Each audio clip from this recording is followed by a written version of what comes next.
Alhamdulillah, wassalatu wassalamu ala rasulillah, wa ala alihi wa ashabihi ajma'in. Mes frères et mes sœurs, donc aujourd'hui, nous allons prendre le deuxième cours concernant la description du Hajj, donc at-tamattu', le Hajj at-tamattu'. Donc avant de commencer, Inch'Allah, rapidement, nous allons voir ce qu'on a vu hier. Donc vous vous rappelez, mes frères et sœurs, que hier nous avons vu que la personne, lorsqu'elle veut faire le Hajj tamattu', d'abord elle se dirige vers Mecca, dans le mois qui est consacré, dans les mois qui sont consacrés à Mecca, c'est-à-dire le mois de Shawwal, de Dhu al-Qa'dah et de Dhu al-Hijjah, donc 3 mois. Donc la personne, elle fait d'abord donc l'ihram pour la Umrah, car elle va commencer par la Umrah. Et on avait expliqué tout ça. Elle fait l'ihram du miqat, elle se prépare, elle se douche, elle se parfume avant de mettre l'ihram, et bien sûr, elle ne se coupe pas les ongles, ni rase ses cheveux, si elle va sacrifier et qu'on est rentré dans le mois de Dhul Hijjah. Dhul Hijjah. Par contre, si la personne a fait la Umrah bien avant, par exemple, a fait la Umrah un mois avant le Hajj, alors là, il n'y a pas de mal à ce qu'elle prenne ses cheveux et qu'elle coupe ses ongles parce que on n'est pas rentré dans le mois de Dhul Hijjah. Donc, on a dit ensuite, donc la personne a fait l'ihram depuis le miqat et elle dit labbaik Allahumma umrah. Et comme on avait précédemment, l'intention elle est dans le cœur. L'intention est dans le cœur et labbaik Allahumma umrah, ça ce n'est pas l'intention, c'est la talbiya. Donc la personne elle dit la talbiya. Ensuite, comme on a dit, elle fait la talbiya jusqu'à Mecca. Lorsqu'elle arrive à Mecca, avant de commencer le tawaf, elle coupe la talbiya. Donc lorsqu'elle commence le tawaf, elle arrête de faire la talbiya et elle commence à faire le tawaf. Comme on a dit, elle commence de la pierre noire, donc, et elle fait 7 tours. Donc bien sûr, la Kaaba elle est à sa gauche, ça c'est logique. Et elle fait 7 tours à la personne. Et on a dit que lorsqu'elle arrive au coin yéménite, elle récite donc cette invocation-là, Rabbana atina fid dunya hasana jusqu'à la fin, comme c'est cité dans le verset. Rabbana atina fid dunya hasana wa fil akhirati hasanatan wa qina adhaban nar. Donc on a dit ensuite, pendant les 3 premiers tours, elle fait le raml. Pendant les 3 premiers tours, l'homme il accélère. Il accélère et il rapproche les pas. Donc si c'est facilité, si c'est possible. Et aussi on a dit qu'il fait al-ittiba', c'est-à-dire que on a montré ça dans la vidéo, il prend l'izar donc de l'épaule droite, il le passe en dessous de l'épaule droite et il le met sur l'épaule gauche. Donc ça c'est al-ittiba'. Ça c'est l'ittiba', il fait ça pendant tous les tours du tawaf. Dès qu'il a fini, donc il fait 2 prières derrière le maqam de Ibrahim si c'est facilité. Sinon dans n'importe quel endroit de la mosquée. Et on a dit aussi qu'à chaque tour de tawaf, il dit donc Allahu Akbar, il lève la main vers la pierre noire. Il lève la main vers la pierre noire. Et si c'est possible de la toucher, de l'embrasser et de la toucher, c'est meilleur. Mais comme je vous ai dit en général, ce n'est pas possible surtout en période de Hajj. Ce n'est pas possible en général. C'est très très dur. Donc, on avait dit aussi, mes frères et mes sœurs, qu'il n'y a pas de dua spécifique pour le tawaf, bien sûr. Donc, tu peux réciter le Coran, tu peux faire des invocations et tu fais des évocations. Tu fais tout ce qui est légiféré à faire pendant le tawaf. Donc, tu fais des invocations, tu lis le Coran, tu invoques Allah. Mais il n'y a pas de dua spécifique pour chaque tour de tawaf. Et on a dit bien sûr, mes frères et mes sœurs, qu'il est obligé de faire le tawaf derrière le hijr. Et on a montré la photo hier. Ensuite, on a dit, mes frères et mes sœurs, que la personne elle se dirige vers Safa. Et lorsqu'elle arrive à Safa, elle récite l'invocation Inna Safa wal Marwata min sha'airillah jusqu'à la fin du verset. Donc, lorsqu'elle s'approche de Safa, elle fait ceci. Ensuite, elle monte vers Safa, elle se dirige vers la Qibla, elle lève ses 2 mains et elle fait une invocation qu'on avait citée Allahu Akbar, Allahu Akbar, Allahu Akbar jusqu'à la fin. Donc elle fait ceci, ensuite elle se dirige vers Marwa et ça c'est compté comme un tour. Et elle fait cette fois ceci.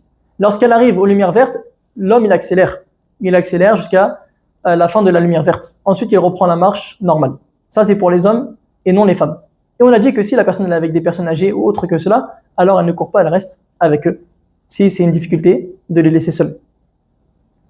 Donc on a dit qu'on fait cette fois ceci et après la personne donc elle va couper ses cheveux ou raccourcir ses cheveux ou les raser. Et pour la femme, c'est pareil, on a expliqué aussi donc, la longueur d'une phalange. Et ensuite, par cela, il a fini sa umrah. Et ça, c'est la umrah donc, du Hajj tamattu'. Donc, il a fini sa umrah. Ensuite, on avait dit que lorsqu'il arrive au 8e jour, ça, c'est Yawmu at-Tarwiyah. Donc, c'est le jour où le Hajj commence. La personne, elle rentre en état d'ihram de l'endroit où elle est. Donc, de l'endroit où elle est, elle rentre en état d'ihram. Donc, elle dit labbaik Allahumma hajjan. Et elle rentre en état d'ihram dans l'endroit où elle est. Elle n'a pas besoin de se déplacer. Et donc, la personne, elle se lave, elle se parfume, bien sûr, elle coupe pas ses ongles. Et elle ne rase pas ses cheveux car on est rentré dans le mois des Dhul Hijjah. Donc il habille l'ihram et ensuite il va à Mina. Donc ça c'est le 8e jour. Donc n'oubliez pas toujours d'avoir la photo avec vous que je vous ai envoyée. Ça c'est le 8e jour, il va à Mina. Qu'est-ce qu'il fait à Mina, mes frères et mes sœurs? On a dit qu'il fait 5 prières. Le Dhuhr, le Asr, le Maghrib, le Isha et le Fajr. Donc bien sûr on a dit que les prières elles sont de 2 unités pour celles qui sont de 4. Il raccourcit les prières, mais il ne rassemble pas les prières. Chaque prière en son temps. Donc ensuite il dort à Mina bien sûr. Et le 9e jour, donc c'est le jour de Arafat, au Fajr, dès qu'on arrive au 9e jour donc du Fajr, alors dès que le soleil il se lève, il va vers Arafat. Et on a dit que c'est bien de descendre à Namira. Donc, mais si c'est pas possible, alors la personne elle continue jusqu'à Arafat. Ensuite, dès que le zénith il est passé, donc après la prière de Dhuhr, la personne a pris le Dhuhr et le Asr en raccourcissement et en regroupement aussi. Donc elle rassemble le Dhuhr et le Asr au temps du Dhuhr. Ça c'est ce qu'on appelle Jam' Taqdim comme on avait dit. Ensuite, elle s'occupe par l'invocation d'Allah. Elle s'occupe par la lecture du Coran et par des choses qui rapprochent d'Allah. Et il a dit le shir aussi que elle est ardente au fait d'invoquer Allah abondamment et avec insistance, surtout avant le lever du soleil, car c'est un temps qui est apte à l'exaucement. Ça c'est le 9e jour, donc c'est le jour de Arafat. Dès que le soleil il se couche, alors là maintenant, la personne elle va à Muzdalifa. Elle quitte Arafat, elle va à Muzdalifa. Dès qu'elle arrive à Muzdalifa, elle prie le Maghrib et le Isha au temps du Isha. Donc ça c'est Jam'u Ta'khir. Elle prie le Maghrib et le Isha au temps du Isha. Et bien sûr elle dort à Muzdalifa. Elle reste à Muzdalifa et jusqu'au Fajr. Donc après le Fajr, ça c'est le jour de l'Aïd. C'est le 10e jour donc, et c'est le jour de l'Aïd. Donc une fois qu'elle a pris le Fajr, elle invoque Allah Azza wa Jalla jusqu'à ce que le jour il devienne clair, mais avant le lever du soleil. Et ensuite il se dirige vers Mina. Ici il dit aussi l'auteur, mes frères et mes sœurs, que s'il y a des personnes qui sont faibles et que c'est dur pour eux de gérer la foule, alors il est possible pour eux de partir de Muzdalifa avant le Fajr pour jeter les pierres à Mina. Donc la personne, si c'est dur pour elle la foule, alors il est autorisé pour elle de partir avant le Fajr du jour de l'Aïd. Avant le Fajr, elle part à Mina. Comme ça, elle va lapider les pierres avant les autres. Donc ça a été autorisé. Le prophète sallallahu alayhi wa sallam, il a autorisé à des gens qui ont été faibles de faire cela. Donc il a autorisé cela sallallahu alayhi wa sallam. Mais sinon celui qui n'est pas faible, il attend jusqu'au Fajr, il invoque comme on a dit Allah Azza wa Jalla jusqu'à ce que le jour il devienne clair et ensuite avant que le soleil il se lève totalement, il part à Mina. Et on a dit dès qu'il arrive à Mina, on est toujours le 10e jour, c'est le jour de l'Aïd. Dès qu'il arrive à Mina, il lapide la pierre al-Jamratu al-Aqaba al-Kubra. Donc c'est la seule qu'on fait le jour de l'Aïd. Il prend cette pierre et il lapide la pierre. On a dit que les pierres, il les prend soit à Muzdalifa, le jour de l'Aïd, soit à Mina. Donc ça, c'est autorisé. Et on a dit qu'avec chaque pierre, il dit Allahu Akbar. Donc avec chaque pierre, il dit Allahu Akbar. Et ensuite, dès qu'il a fini ceci, il égorge la bête et ensuite, il raccourcit ou il rase ses cheveux. Et pour la femme, c'est pareil, il a longueur d'une phalange comme on a vu hier. Et par cela, il a fait le tahallul al-awwal. Donc il s'est désacralisé d'une désacralisation qui est mineure. Donc hier, on s'est arrêté là, mes frères et mes sœurs. Donc là, tu es au jour de l'Aïd, tu es le 10e jour de l'Aïd. Donc ensuite, qu'est-ce que tu fais, mes frères et mes sœurs? Alors là, une fois que tu as fini ceci, maintenant tu t'habilles. Tu t'habilles, tu te parfumes, il dit le shir, tu mets tes habits normaux, et ensuite tu vas à Mecca. Donc là, tu vas faire maintenant tawaf ul-ifada. Tu vas faire tawaf ul-ifada, c'est un pilier. Donc c'est un pilier. Et ça, c'est le tawaf du Hajj. C'est pas le tawaf de la Umrah. La Umrah, on a fini. Ça, c'est le tawaf du Hajj. Donc tu vas aller à Mecca et tu vas faire tawaf ul-ifada 7 tours, comme tu as fait pour la Umrah. Et ensuite, tu fais le sa'i aussi entre Safa et Marwa, 7 tours aussi, comme tu as fait pour la Umrah. Mais sauf que ici, c'est le tawaf et le sa'i du Hajj, ce n'est pas de la Umrah. La Umrah, ça y est, on a fini. Là, on est passé au Hajj. Donc là, c'est le tawaf et le sa'i du Hajj. D'accord? C'est le tawaf et le sa'i du Hajj. Tu fais 7 tours de tawaf et tu fais 7 allers-retours entre Safa et Marwa. Donc, comme tout à l'heure, c'est pareil. Tu arrives à Safa, tu fais une invocation, tu récites le verset avant d'arriver. Tout est pareil. Comme on a expliqué pour la Umrah, c'est pareil. D'accord? Donc, comme tu fais pour la Umrah. Et ensuite, il dit l'auteur, dès que tu as fini ce tawaf-là, tawaf ul-ifada, tout est permis pour toi, même les femmes. Tout est permis pour toi, même les femmes. Tout est permis pour toi, même les femmes. Donc ça, c'est tawaf ul-ifada, mes frères et mes sœurs, c'est le pilier du Hajj aussi, c'est un des piliers du Hajj. Donc là, on est où, mes frères et mes sœurs, sur la photo? On est au numéro 13, on va dire. On est au numéro 13. Donc ici, la personne, une fois qu'elle a fait tawaf ou l'ifada, bien sûr, alors même les femmes, ils sont autorisés. Alors que avant cela, les femmes, ce n'était pas autorisé pour l'homme d'avoir des rapports avec sa femme ou ce qui est avant, jusqu'à ce qu'il fasse tawaf ou l'ifada. Donc ici, l'auteur maintenant, il va te résumer qu'est-ce que tu dois faire le jour de l'Aïd. Donc là, on vient de voir qu'est-ce qu'on a fait. L'auteur, il te dit en résumé, tu dois faire 5 choses le jour de l'Aïd. Comme on a vu tout à l'heure. Premièrement, le jour de l'Aïd, tu fais la lapidation à Mina, comme on a vu. Ensuite, tu égorges la bête. Ensuite, tu rases tes cheveux ou tu raccourcis. Et là, par cela, comme on a dit tout à l'heure, tu deviens désacralisé d'une désacralisation qui est mineure. Ensuite, tu fais le tawaf et le sa'i. Ensuite, là, tu es désacralisé d'une manière totale, c'est-à-dire même les femmes, c'est autorisé pour toi. Donc ça, c'est les 5 choses que tu fais le jour de l'Aïd, mon frère, ma sœur. Le 10e jour, tu fais 5 choses qu'on vient de citer. Il dit l'auteur maintenant une chose qui est très importante. Il dit, il n'y a pas de mal à avancer des choses et à retarder des choses, c'est-à-dire de faire dans le désordre. Il dit car le prophète sallallahu alayhi wa sallam, il était interrogé le jour de l'Aïd sur des gens qui ont retardé, qui ont avancé. Et il disait, if'al wa la haraj, fais et il n'y a pas de mal. Fais-le et il n'y a pas de mal. Donc il dit l'auteur, par exemple, on va citer un exemple. Si la personne, après le Fajr de Muzdalifa, donc le 10e jour, le jour de l'Aïd, si la personne elle va directement à Mecca, au lieu d'aller faire la lapidation à Mina, elle commence directement par Mecca. Elle fait le tawaf et le sa'i. Ensuite, elle retourne à Mina et elle fait la lapidation. Il dit il n'y a pas de mal. Il n'y a pas de mal. Alors que nous, on a vu juste avant que la personne, le jour de Muzdalifa, le 10e jour, le jour de l'Aïd, la personne, elle va d'abord à Mina. Ensuite, elle fait la lapidation. Ensuite, elle égorge et elle se rase. Ensuite, elle va à Mecca. Mais là, il dit l'auteur, si la personne, elle va directement à Mecca, ensuite, elle va à Mina, il n'y a pas de mal. Il n'y a pas de mal. Pareil, il dit, si la personne, elle fait le ram, elle fait la lapidation. Ensuite, elle se rase les cheveux avant d'égorger la bête, il n'y a pas de mal. Il n'y a pas de mal. Si elle fait la lapidation, ensuite elle se rase les cheveux, ensuite elle égorge sa bête, il n'y a pas de mal. Il n'y a pas de mal d'avancer des choses. Il dit aussi, par exemple, s'il fait la lapidation, ensuite il va à Mecca. Ensuite il va à Mecca et il fait le tawaf et le sa'i, il n'y a pas de mal. Il n'y a pas de mal non plus. Donc s'il fait la lapidation et après directement il va à Mecca, il n'y a pas de mal. Alors que nous on a vu tout à l'heure, normalement tu fais la lapidation, ensuite tu égorges la bête, tu te rases, ensuite tu vas à Mecca. Mais il dit l'auteur, si tu fais la lapidation à Mina et tu vas directement à Mecca, tu fais le tawaf et le sa'i, alors il n'y a pas de mal. Ensuite tu reviens, il n'y a pas de mal. Il dit aussi, ensuite tu égorges la bête et tu te rases. Il dit aussi, si la personne, elle fait le rami, elle fait la lapidation, ensuite elle égorge la bête, ensuite elle se rase, donc ça c'est comme on a vu tout à l'heure, c'est dans l'ordre. Ensuite il va à Mecca mais il fait le sa'i avant le tawaf.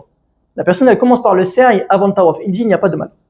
Il n'y a pas de mal. Il a dit al-muhim, l'important c'est le fait que tu fasses des choses dans le désordre, il n'y a pas de mal. Le jour de l'Aïd, les 5 choses qu'on vient de voir, si tu le fais dans le désordre, il n'y a pas de mal. Car le prophète sallallahu alayhi wa sallam, lorsqu'il était interrogé sur une chose qui était faite dans le désordre, il disait if'al wa la haraj, fais et il n'y a pas de mal. Il a dit donc ça c'est parmi les choses dont Allah il a facilité. Cela alhamdulillah. Mais maintenant mes frères et sœurs, on a une question qui peut nous venir maintenant. C'est que si la personne a fait les choses dans le désordre, quand est-ce qu'elle est désacralisée d'une désacralisation qui est mineure? Quand est-ce qu'elle est désacralisée d'une désacralisation qui est mineure? Car on a vu tout à l'heure que après le jour de l'Aïd, le 10e jour, la personne a fait la lapidation, ensuite elle égorge la bête, ensuite elle se rase et là elle est désacralisée d'une manière qui est mineure, jusqu'à ce qu'elle fasse le tawaf et le sa'i. Mais si la personne a fait dans le désordre, comment on va savoir si elle est désacralisée à quel moment? Ici, ce qui est connu donc de la majorité, 2 petites secondes, non excusez-moi, c'est pas la majorité, ce qui est connu dans l'école Shafi'ite et Hanbalite, et ça c'est l'avis d'Ibn Baz rahimahullah, c'est que le tahawul al-awwal, c'est-à-dire la désacralisation qui est mineure, qui autorise tout sauf les femmes, c'est si tu fais 2 choses de 3. Si tu fais 2 choses de 3. C'est quoi les 3 choses? C'est ar-rami, la lapidation, al-halq, le fait de raser tes cheveux, et al-tawaf, et le tawaf. Si tu fais 2 choses de 3, tu es désacralisé. Même si tu fais dans le désordre. Par exemple, la personne, elle commence par la lapidation, ensuite elle va faire le tawaf. Elle n'a pas encore rasé ses cheveux. Elle est désacralisée. Elle est désacralisée. Ou la personne, elle se rase les cheveux, et ensuite elle fait le tawaf. Elle est désacralisée. Donc si la personne a fait 2 choses de 3, elle devient désacralisée. soit a fait la lapidation, le halq, le fait de raser, et le tawaf. Si elle fait 2 de 3, elle est désacralisée. Donc ça aide la personne à savoir, parce que si elle fait dans le désordre, peut-être elle ne va pas savoir quand est-ce qu'elle est désacralisée ou pas. Si tu fais 2 de 3 choses, comme on vient de citer, la lapidation, le fait de raser tes cheveux, et le tawaf, si tu fais 2 de ces 3, tu es désacralisé d'une désacralisation qui est mineure. D'une désacralisation qui est mineure. Donc tu n'es pas désacralisé d'une désacralisation qui est majeure. Après, si la personne elle peut faire dans l'ordre qu'on vient de citer, c'est mieux. C'est mieux. Mais comme on a dit, des fois, c'est pas facile avec la foule, etc. La personne elle préfère décaler des choses, inverser des choses. Par exemple, après Muzdalifa, elle veut directement partir à Mecca pour faire le tawaf et le sa'i. Comme ça, elle va pas rencontrer les gens, ça va pas être dur pour elle. Après, il revient à Mina, il fait la lapidation. Donc ça, il n'y a pas de mal. Comme il dit, non, c'est mieux. Il n'y a pas de mal. Donc cela, mes frères, mes sœurs, c'est ce qu'on a vu. Donc là, on en est au numéro 13. Il reste pas grand-chose du Hajj. Il reste pas grand-chose. Il reste, comme il dit l'auteur, al-mabit, le fait de dormir donc à Mina, le 11, le 12 et le 13. Donc la nuit du 11, du 12 et du 13, tu vas dormir à Mina. Ça, c'est les choses qui restent à faire pour le Hajj. D'accord? Donc ce qui est obligatoire, mes frères, mes sœurs, c'est la 11e nuit et la 12e. Et la 13e nuit, c'est pas obligatoire de rester. C'est pas obligatoire car Allah Azza wa Jalla dit وَاذْكُرُوا اللَّهَ فِي أَيَّامٍ مَعْدُودَةٍ فَمَنْ تَعَجَّلَ فِي يَوْمَيْنِ فَلَا إِثْمَ عَلَيْهِ وَمَنْ تَأَخَّرَ فَلَا إِثْمَ عَلَيْهِ لِمَنِ اتَّقَى. Et invoquer Allah, donc, selon la traduction approximative, et invoquer Allah pendant un nombre de jours déterminé. Mais quiconque se hâte d'en partir après 2 jours, aucun péché ne sera sur lui. Et quiconque reste, aucun péché non plus ne sera sur lui s'il craint Allah. Donc, que tu restes 2 jours après à Mina, le 11 et le 12, c'est bon. Si tu restes 3 jours, c'est bien, alhamdoulilah, c'est mieux. Donc, qu'est-ce que tu fais le 11, le 12 et le 13, mes frères et mes sœurs? Écoutez bien, lorsque tu arrives au 11e jour de Mina, et que le zénith il passe, c'est-à-dire après la prière du Dhuhr, après le zénith, alors là, tu vas lapider les 3 pierres. Tu commences par la petite, ensuite la moyenne et ensuite la grande. Donc, la petite, il dit, Ibn Uthaymin, que c'est celle qui est la plus à l'est des 3. C'est celle qui est le plus à l'est des 3. Donc ça, c'est la petite, tu commences par celle-ci. Donc, tu jettes cette pierre. Et à chaque pierre, tu dis Allahu Akbar. Tu fais le takbir, comme on a vu le jour de l'Aïd. Mais là, on n'est plus le jour de l'Aïd. Ça y est, le Aïd est fini. Là, on est le 11e jour. Donc, il dit Ibn Uthaymin, Ibn Uthaymin, rahimallah, tu commences par la petite. Ensuite, dès que tu as fini de le jeter les 7 pierres, tu te décales. Tu te décales de la foule, tu t'éloignes un peu et tu fais une longue invocation. Tu lèves tes mains et tu fais une longue invocation et tu t'orientes vers la Qibla et dis rahimallah. Une fois que tu as fini cela, tu vas à celle qui suit. Donc tu vas à celle qui suit, c'est al-wusta. Tu vas à la wusta. Donc tu vas à celle qui suit, c'est celle du milieu, al-wusta, et tu fais pareil. Tu prends cette pierre et tu lances Allahu Akbar, Allahu Akbar, Allahu Akbar jusqu'à 7. Ensuite c'est pareil, tu te décales et tu fais dua, tu lèves les mains, tu te mets vers la qibla, tu fais dua. Une longue dua. Ensuite tu vas vers la kubra, et la kubra c'est celle que tu as déjà fait le jour de l'Aïd. Celle-là aussi tu l'as fait encore le 11, le 12 et le 13. Donc tu vas vers elle, tu jettes cette pierre avec le takbir aussi. Par contre, celle-là, tu ne t'arrêtes pas à la fin. Tu ne t'arrêtes pas à celle-ci pour invoquer. Car il n'a pas été rapporté que le prophète sallallahu alayhi wa sallam, il s'est arrêté pour invoquer après celle-ci. Donc, toi, tu n'es pas meilleur que le prophète sallallahu alayhi wa sallam. Tu ne peux pas faire une chose qu'il n'a pas fait sallallahu alayhi wa sallam. Donc, ne te dis pas, non, moi, je veux la récompense. Non. S'il ne l'a pas fait sallallahu alayhi wa sallam, toi, tu n'es pas meilleur que lui pour le faire. Donc, après la dernière stèle que tu lapides, tu t'en vas. Et tu n'invoques pas après elle. Et tu fais cela le 11, le 12 et le 13. Le 11, le 12 et le 13. Donc ça, c'est tout ce que tu fais le 11, le 12 et le 13. Tu lapides les 3 stèles. Tu commences par la petite, la moyenne et la grande. Après chaque stèle, tu t'arrêtes pour faire un dua, sauf la dernière. Sauf la dernière. La dernière stèle. Maintenant, une personne, elle peut se demander la question, une personne, est-ce qu'on a le droit de faire la lapidation avant le Dhuhr? Ici, Ibn Uthaymin, il dit qu'il n'est pas permis de faire la lapidation avant le Dhuhr. Ce n'est pas permis. Pourquoi? Car il n'a pas été rapporté que le prophète sallallahu alayhi wa sallam il l'a fait. Il n'a pas été rapporté que le prophète sallallahu alayhi wa sallam il a lapidé avant le Dhuhr et il a dit khudhu anni manasikakum, prenez de moi vos rites. Et les sahaba, les compagnons, ils attendaient le zawal, le zénith, avant de jeter, avant de lapider. Il dit et si le fait de lapider les pierres c'était autorisé avant le zawal, il l'aurait fait sallallahu alayhi wa sallam. Ou plutôt il dit il l'aurait fait ou il l'aurait expliqué, il l'aurait mentionné par sa parole ou il l'aurait approuvé. Il l'aurait approuvé. Mais il dit, Ibn Uthaymin, lorsqu'on a su que le prophète sallallahu alayhi wa sallam a choisi le milieu de la journée, après le Dhuhr, pour faire le jeté de pierre, la lapidation, alors que c'est un temps qui est très chaud, et qu'il a délaissé le début de matinée, alors que c'est plus facile pour les gens, on a su par cela que c'est une obligation. Et si c'était la législation, si c'était une chose légiférée, de le faire avant le dhur, alors ça aurait été cela qui aurait été légiféré, car Allah il veut car Allah il veut pour ses serviteurs le plus facile. Donc lorsqu'on a su que le prophète sallallahu alayhi wa sallam il a jeté toujours, il a lapidé toujours après le dhur, et les compagnons aussi, on a su par cela que c'est une obligation et qu'il n'est pas permis à la personne de faire la lapidation avant le dhur. Par contre, il dit Ibn Uthaymin, il est permis à la personne de faire ça en soirée si c'est dur pour elle. S'il fait trop chaud ou s'il y a trop de monde, elle va en soirée. La personne a fait la lapidation en soirée. Ça, il n'y a pas de mal, car le prophète sallallahu alayhi wa sallam, il a fixé un temps de début, mais il n'a pas fixé un temps de fin. Donc, si la personne elle veut faire la lapidation les 3 jours de Mina, le 11, le 12 et le 13, après le Maghreb, il n'y a pas de mal. Il n'y a pas de mal. Il dit aussi, Ibn Uthaymin, rahimahullah, une chose très importante, mes frères et mes sœurs, que la personne, elle prenne garde à être négligente au fait de jeter les pierres. Car il dit, tu trouves certaines personnes, elles mandatent, elles délèguent d'autres personnes comme ça, alors qu'il est capable de faire le haram. Mais il lui dit, va jeter pour moi. Non, ça c'est une erreur. Il dit, rahimahullah, il dit que cela n'est pas suffisant. Cela n'est pas valide. Le fait que tu demandes à quelqu'un de jeter les pierres à ta place, alors que toi tu es capable d'aller jeter toi-même, cela n'est pas valide. Cela n'est pas valide. N'est pas valide. Et Allah il dit wa atimul hajj wal umrata lillah. Et accomplissez et complétez la umrah et le hajj pour Allah. Le hajj et la umrah pour Allah. Et le ramy, le fait de lapider, ça fait partie des choses du hajj, donc tu dois le faire. Et il dit aussi rahimahullah que le prophète sallallahu alayhi wa sallam il n'a pas permis aux gens de sa famille qui sont faibles d'aller mandater quelqu'un pour qu'il jette à sa place. Plutôt, il leur a autorisé de partir avant le Fajr, comme on a vu tout à l'heure, ou plutôt après le Fajr. Il dit qabl al-Fajr, avant le Fajr. Quand tu es à Muzdalifa, on a vu tout à l'heure, le jour de l'Eid, le prophète sallallahu alayhi wa sallam il a autorisé à sa famille, aux faibles de sa famille, d'aller jeter les pierres à Mina le jour de l'Eid avant le Fajr. Donc ça c'est une preuve et ça montre l'importance que tu dois jeter par toi-même les pierres. Tu dois jeter par toi-même les pierres. Il dit aussi qu'il y avait des gens qui avaient leur chameau à Mina.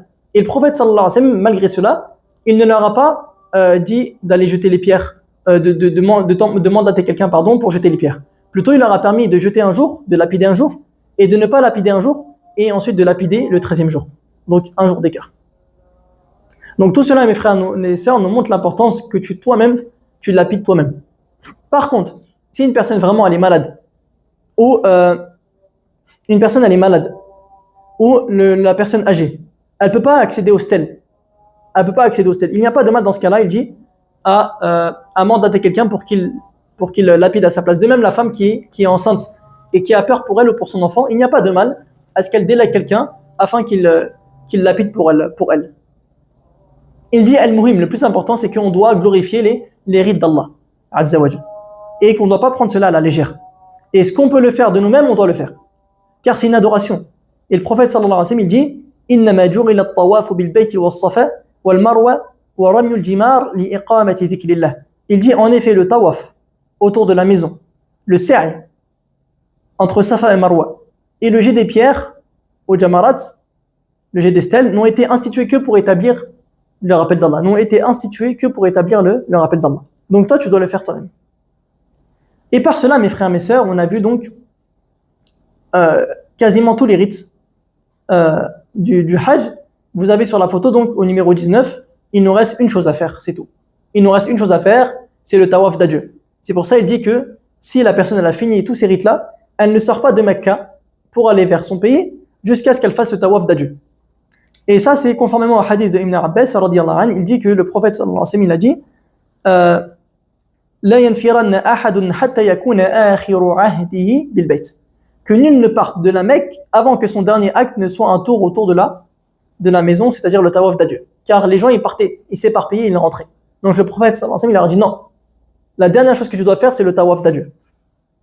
Il dit, Ibn Uthaymin, ça c'est très important mes frères et mes sœurs, surtout pour les sœurs, sauf si la femme elle est en état de menstru ou de lochi. Et qu'avant cela elle a fait déjà le tawaf al-ifada. Avant cela elle a fait le tawaf al-ifada, qui est un pilier. Si la femme elle a fait le tawaf al-ifada, ensuite elle est tombée en état de menstru ou en état de lochi, ou alors cette sœur-là, le tawaf d'adieu il est annulé pour elle, il n'est plus obligatoire pour elle. Yasqut, il est annulé pour elle. Et ça a été rapporté d'un hadith d'Ibn Abbas. Il dit que les gens ils ont été ordonnés donc que leur dernière chose à faire ce soit le tawaf autour de la maison sacrée, donc al-Kaaba, sauf il dit radiyallahu anhu illa annahu khufifa 'an al-hayd, sauf que cela a été facilité pour la femme en période de menstrue. Donc si la femme en période de menstrue, elle a fait tous les rites du Hajj, et elle a fait même Tawaf al-Ifada, qui est un pilier, alors ensuite, si elle a ses menstrues avant de faire le Tawaf d'adieu, alors cela est annulé pour elle. Cela est annulé pour elle. Cela est annulé pour elle. Donc, il dit, rahimallah, la dernière chose que tu dois faire, c'est le Tawaf d'adieu. Il dit, par cela, tu remarques l'erreur de certaines personnes qui ils font le Tawaf d'adieu et ensuite ils vont à Mina. Il dit, ça c'est une erreur. Ça c'est une erreur.